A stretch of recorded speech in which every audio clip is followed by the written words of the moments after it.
sorry. Trying to figure this out. I'm doing very well. Thank you so much for speaking with me. Absolutely. This Thank show you is for really fun. this show that we're doing right now. Yes, this so Help Me Todd. Oh, I thought we were talking about what we're doing. It can be. You guys just got here, but yeah, this is fun. But thank you so much for this. It is fun. I hope to live up to the expectations now. uh, you you play Lyle, and we don't know much about Lyle aside from in-house investigator. But what was very interesting, the vacuum, the neatness, and the cleanliness. Yep. Can you talk about his personality? Because we're getting glimpses of it. I mean, I feel like you can tell a lot just by the fact that he doesn't like people eating in his office, which I fully understand. Like, I don't mind people eating in my car, like it's cool, but just clean up after yourself. Here we have this guy that just barges into my office, and then it turns out that this is the how can I put this?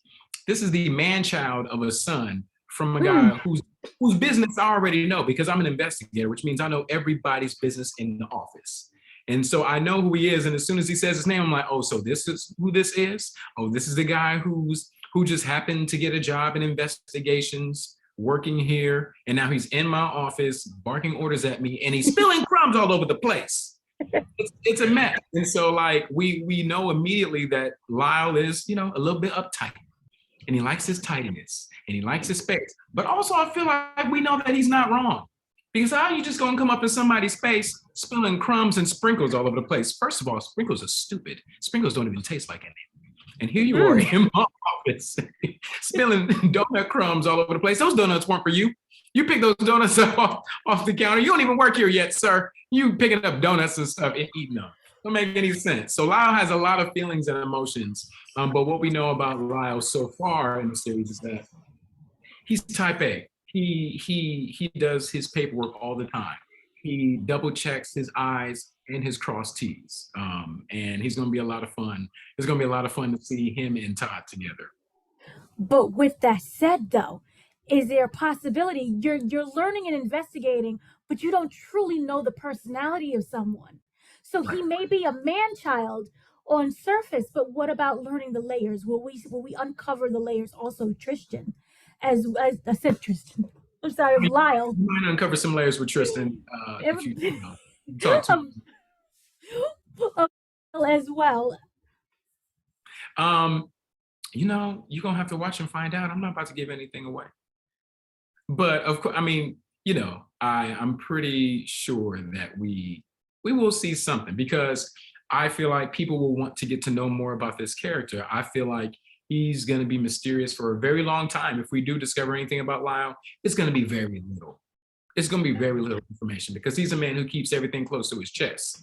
He does not wear his heart on his sleeve, but I feel like with Todd in the picture, he's going to force Lyle to display his heart a little bit. He's going to have to show his hand a little bit if they're going to be forced to be in the same environment together as investigators.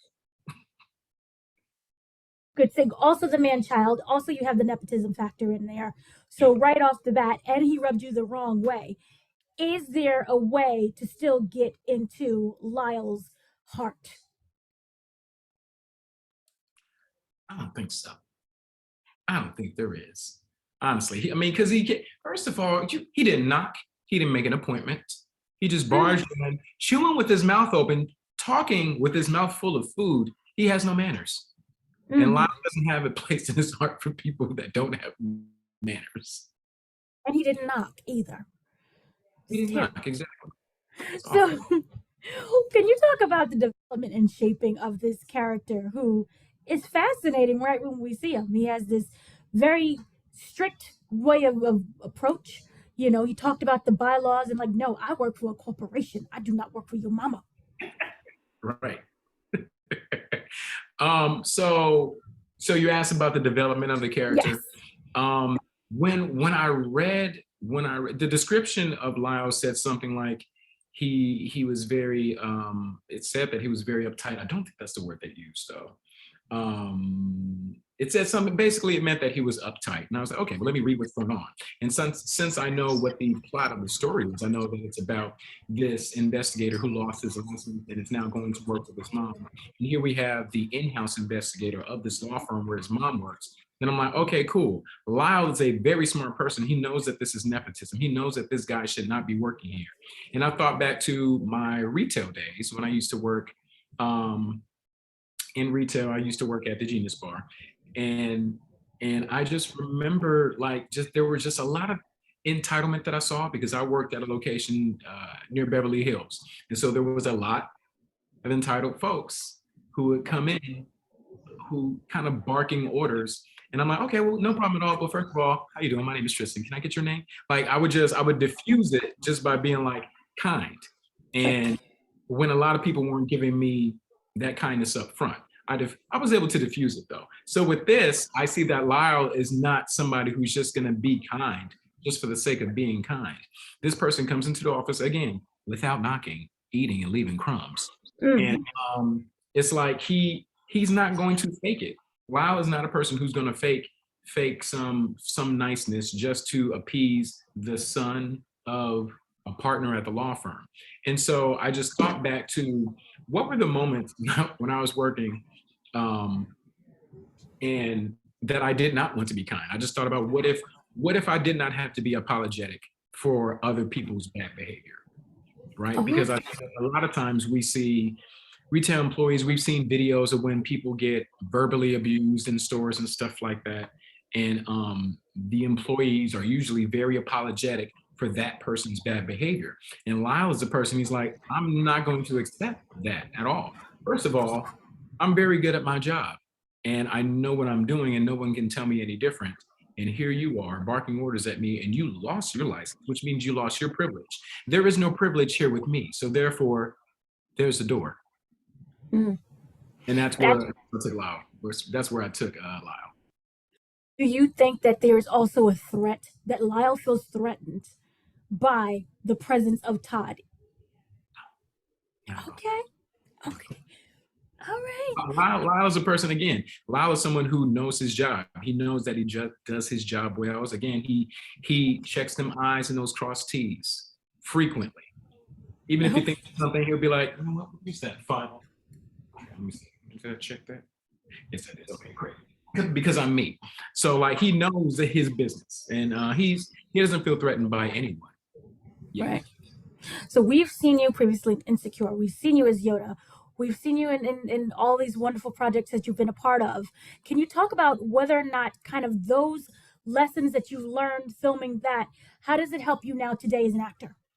It's all experience. I mean, just like with any job, like if you're a teacher, like my mom was for like my mom was for 30 years, you learn things over the years, you gain experience.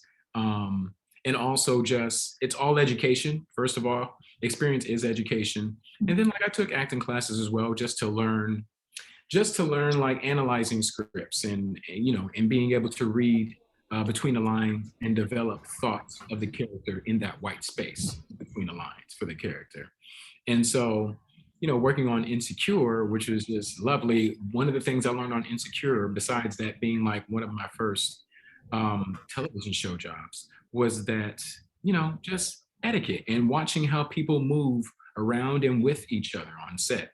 One of the most respectful and loving environments I've ever been a part of was on the Insecure set. Everybody was so caring. And like, I didn't get a sense of ego from anyone on set. Everything was just always pleasant and everyone was communicating, which I think is also key in any job environment, is communication and kindness. And so I like to think of myself as a kind person. I was just like, great, I will carry on as this person that I am in every environment, even when I'm in situations that aren't too kind to me. I'm a little bit different from Lyle, to where I'm not going to meet aggression with aggression or passive aggression. I'm just going to take note, observe, and remove myself if I need to. But fortunately, I don't have to do that on this set at all. Everybody on So Help Me Todd is wonderful. And I love going to set. I love being on set. I love performing. I get to perform with Skylar, Astin, and Marcia. Harden. Come on. Okay. Come on, CBS. This is CBS. We're having a good time. So this is everything has prepared me. Everything in my life has prepared me for this moment. How has that kind of led for you to choose this project? Because you don't know what things are going to be once you're there. Mm-hmm. Yeah. I mean, I remember having a meeting with my agent, my manager, and giving them my history, like outside of acting. I was like, I work here. I love tech. Growing up, I love science and math. I love technology. I like, computer science. And I went to college for mechanical engineering. I'm like, so let's find roles that kind of fit into that space. And with Lyle, like he fits in that space. Like he's an investigator at this law firm. But like I also see him as like a gadgety dude. He's a gadgety dude. He likes all his stuff in its place. Everything has its place, which for me, everything has its place. So Lyle and I can agree on that. And so reading, let's see, did I get the script? I think I got the script with the sides. But in reading everything, the materials that I got, I was just like, I know who this person is. This is the person, if I weren't a kind person, this is probably who I'd be. And so I was like, oh, and this is fun. So absolutely, I'm down. So you say that you live Do you feel that you live vicariously through Lyle because he handles things differently than you would? Absolutely. Absolutely. I mean, I don't know about you, but when I think about like the way I move through the world, I have my thoughts, and then I have my secondary thoughts, which are, how is this person going to react to what I just said or did? And so Lyle removes those secondary thoughts. Lyle is just the thought of, this is what I think immediately, and this is what I think of you. And that is so fun to play. It is so great to react and exist. Lyle is a person who exists without having to double think anything at all or second guess anything. Okay. Can you tease a little bit of what Lyle's journey will be? Will we see more of the personal side? Maybe. And honestly and truthfully, we are currently filming episode 7 right now, out of our initial 13 episode order. And so like, we're just getting started. So if I had more to share, I would definitely share. I feel like we've got to see an arc, because that's all great stories have an arc. We all begin in one place, we have a peak somewhere, and then we end somewhere else, different from the beginning by the end of the season. So I'm pretty sure we're going to see a change in Lyle by the end of the season. An actor, by not having the full story right away, how do you really get into that character? I get to exist in the moment. I get to be honest. I get to be present. I get to just look at everything. When I read through the script, I like to write notes onto the script. I like to write whatever my character's thoughts are to whatever somebody else said or did, or whatever just happened. I just like to write those in the white space on the page. And so I get to just exist, because when I think about myself, I don't know what's going to happen 10 minutes from now, right? Let alone 3 months from now. And so part of what I was talking about with that secondary thought is kind of like anxiety of thinking like, okay, what's going to happen in the future? Lyle doesn't have that. Lyle isn't thinking anxiously about what's about to happen in the future. And likewise, when thinking about this character, I'm not thinking about where he's going. I just have to be present with the character and react honestly and authentically. Okay. And lastly, if you have 3 words to describe Lyle so far up to episode 7. Ooh, 3 words. Okay, let's see. Know it all. Oh. See, that says so much too. It's a sentence. With a period and everything. Okay, with dashes in between. Thank you for speaking to me. It's been a delight, and I love this character. Thank you so much, and I love playing him. And you're gonna see more. Tune in. Yes, thank you. Thank you. Thanks, Dana. Thank you.